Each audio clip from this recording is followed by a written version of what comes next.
आज के इस ऐतिहासिक कार्यक्रम में मेरे साथ मंच पर उपस्थित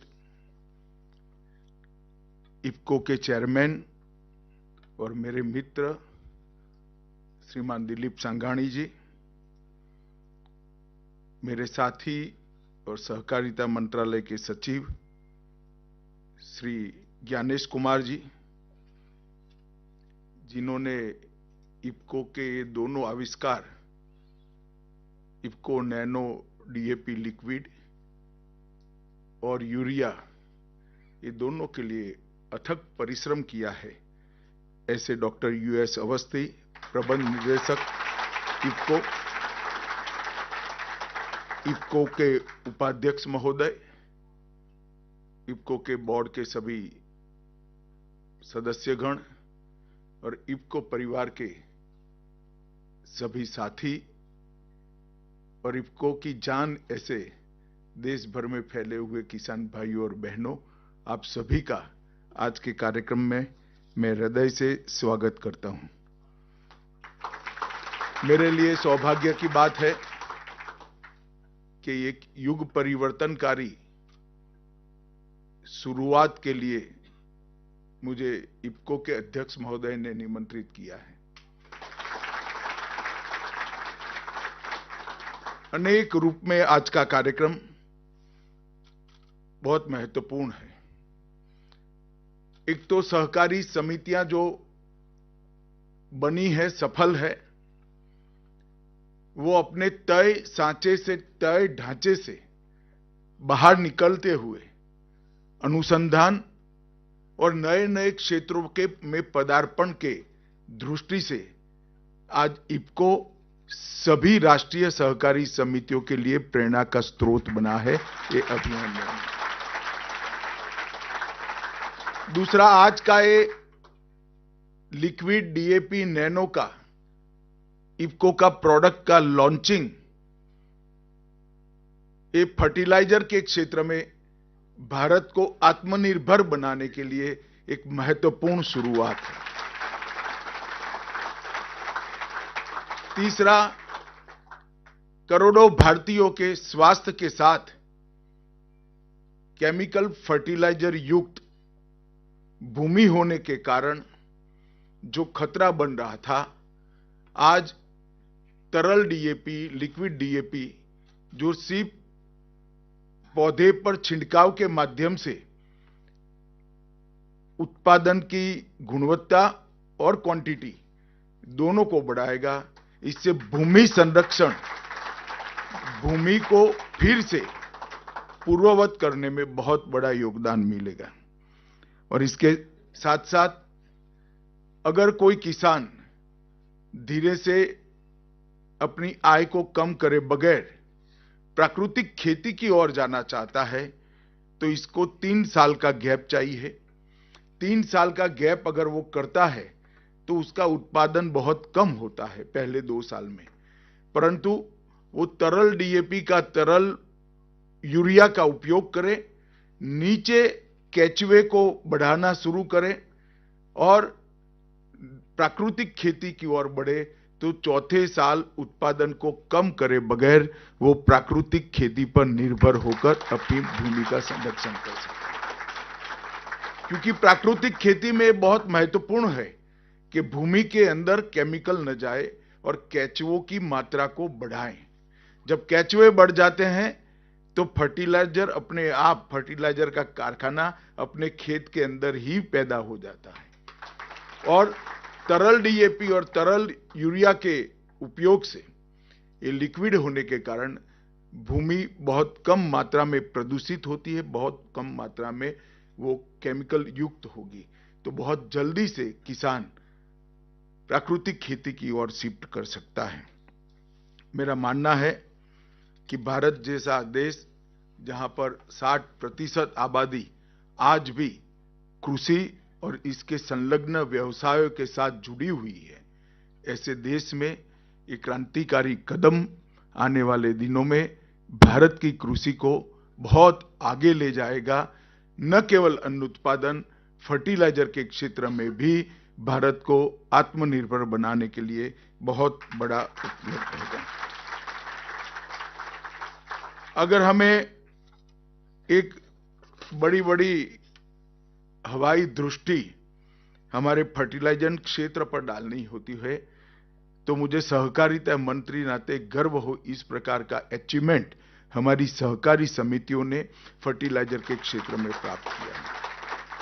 इस देश में कुल फर्टिलाइजर का उत्पादन 384 लाख मैट्रिक टन हुआ है और इसमें सहकारी समितियों ने 132 लाख मैट्रिक टन उत्पादन किया और 132 लाख में से अकेले इफको ने 90 लाख मैट्रिक टन उत्पादन किया। तो भारत की आत्मनिर्भरता में इफको, क्रिप्को जैसी हमारी सहकारी समितियों का बहुत बड़ा योगदान है और सिर्फ फर्टिलाइजर उत्पादन नहीं,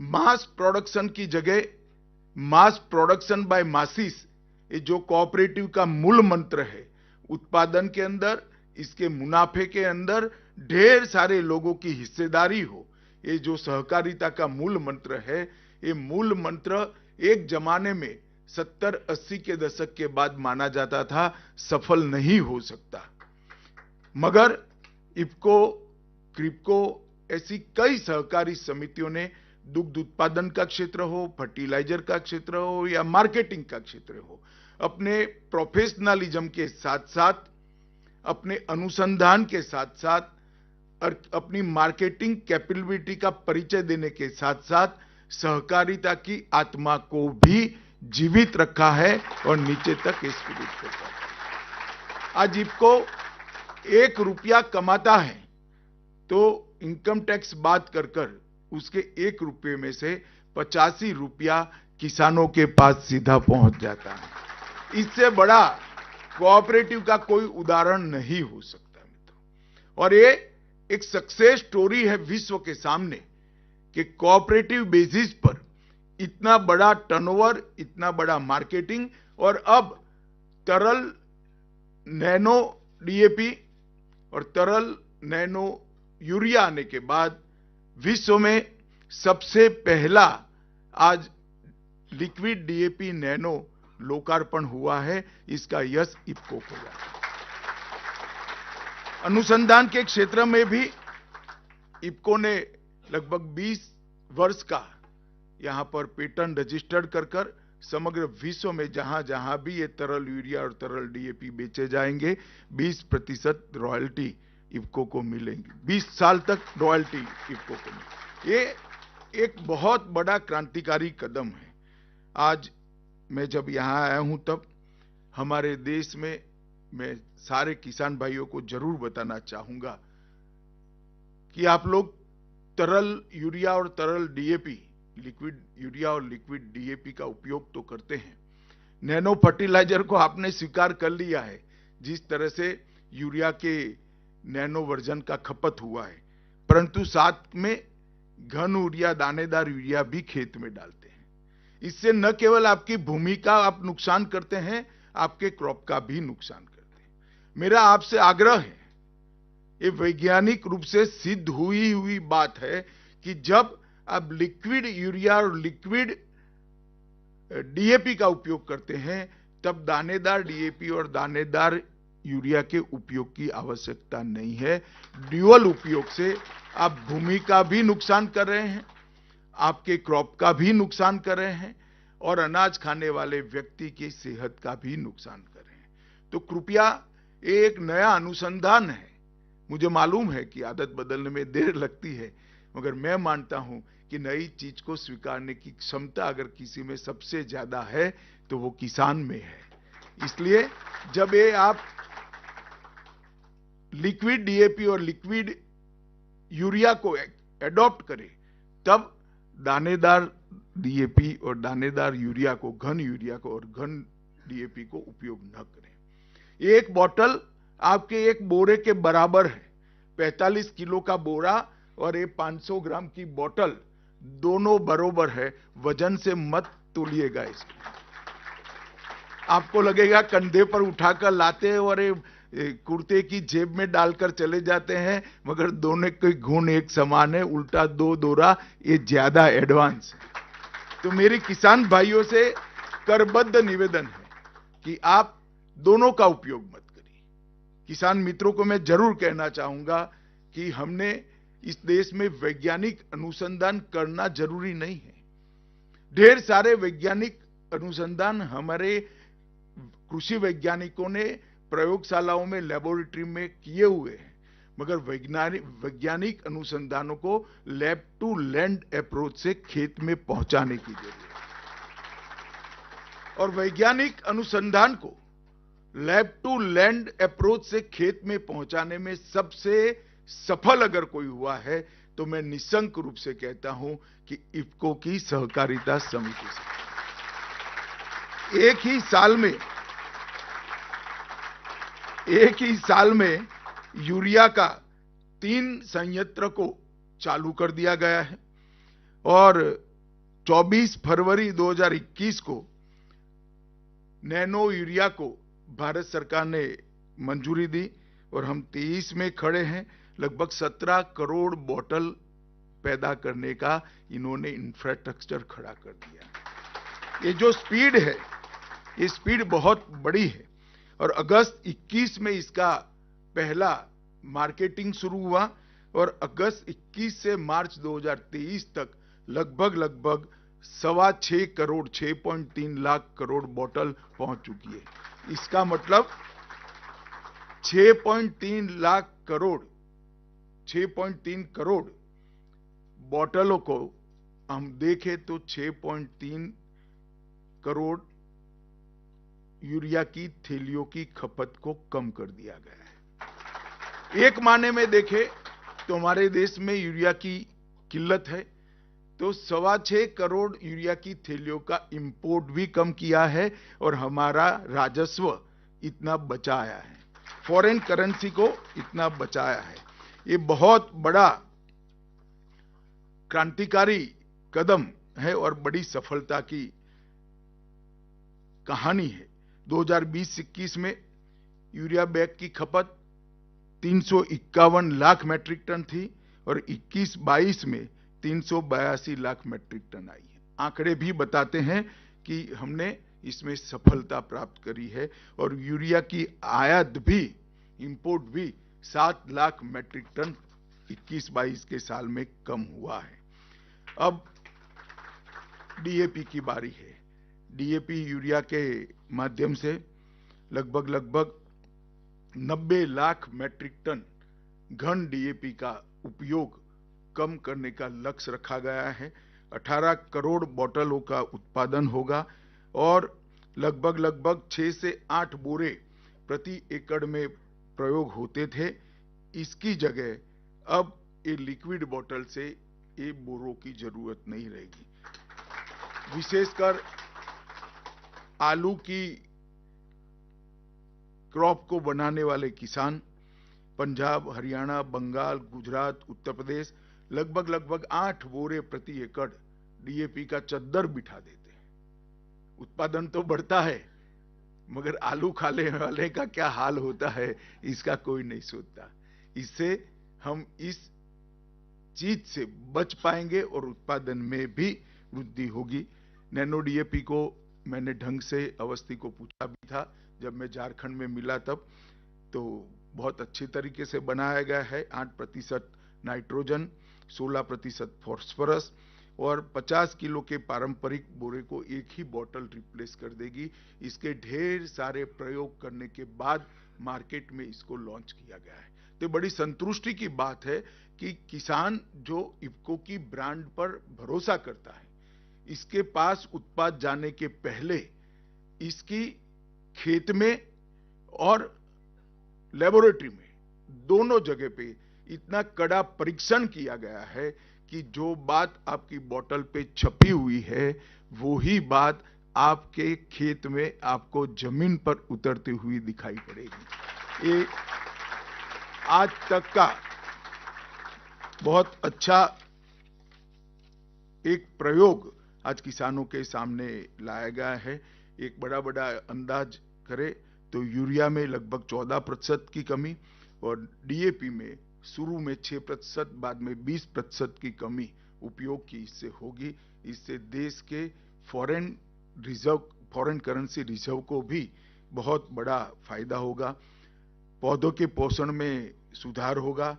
हाई एफिशिएंसी जो मिट्टी में मिलकर तत्व, फर्टिलाइजर के तत्व जाया जाते हैं वो भी नहीं जाएंगे और पोषक तत्वों की आपूर्ति 100% करने के लिए इसके ट्रांसफॉर्मेशन की 100% व्यवस्था लिक्विड होने के कारण बहुत अच्छे तरीके से हो पाएगी।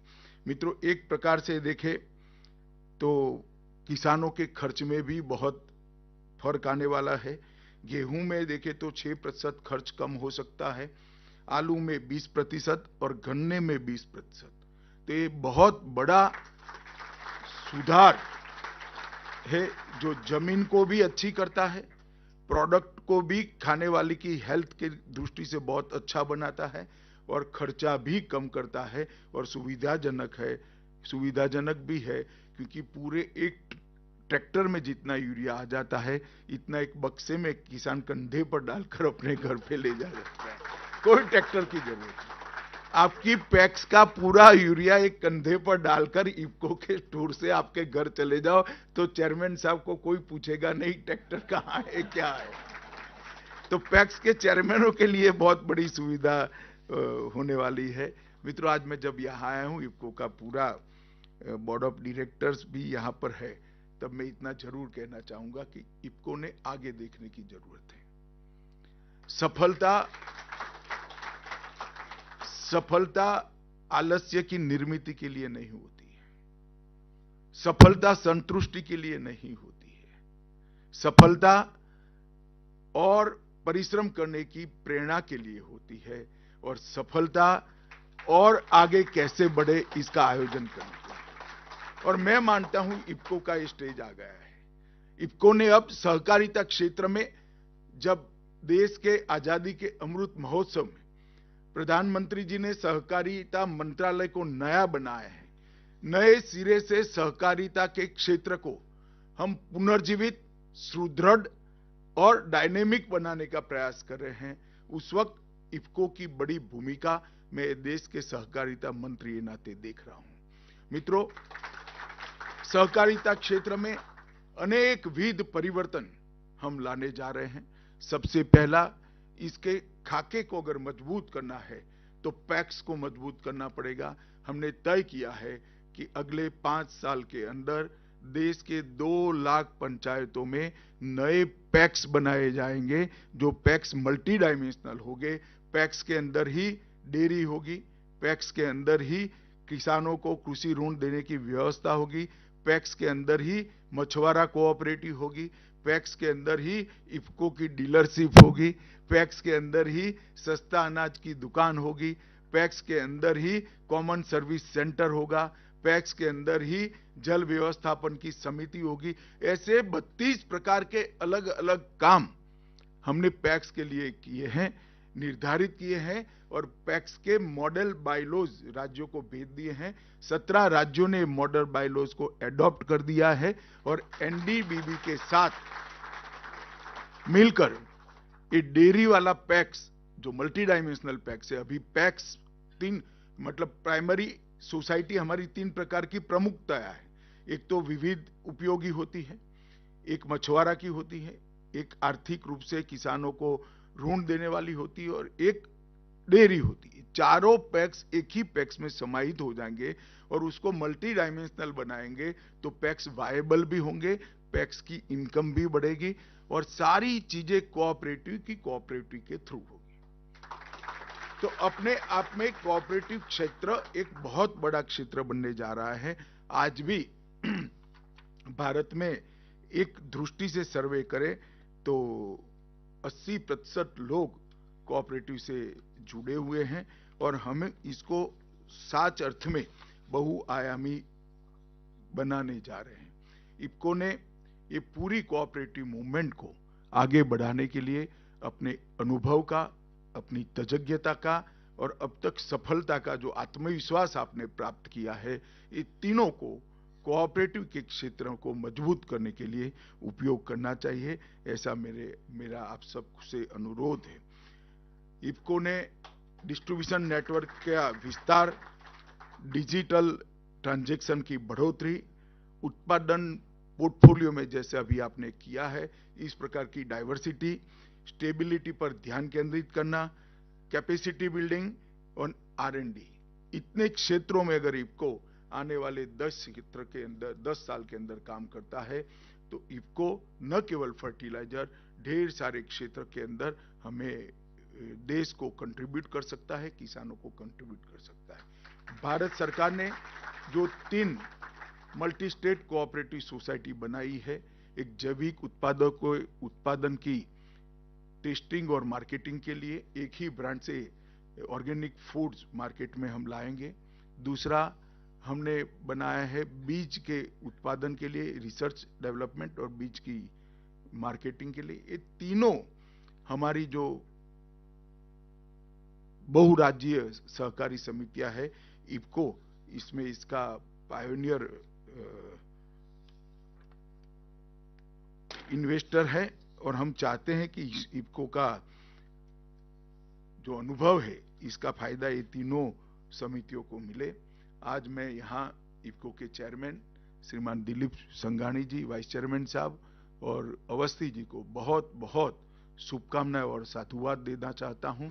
इसके साथ साथ देश भर के किसान और बड़ा इफको परिवार, इन सबको भी बहुत बहुत बधाई देना चाहता हूं, क्योंकि मुझे पूरा विश्वास है आज जो इफको नैनो डीएपी, जो liquid DAP, nano DAP IFFCO ने मार्केट में रखा है, वो आने वाले दिनों में भारत के कृषि क्षेत्र में आमूल चूर परिवर्तन लाएगा और किसानों की समृद्धि के अंदर बहुत बड़ा फायदा होगा, जमीन के संरक्षण में भी फायदा होगा और उत्पादन के क्षेत्र में फर्टिलाइजर के उत्पादन के क्षेत्र में भारत को निश्चित रूप से आत्मनिर्भर बनाएगा।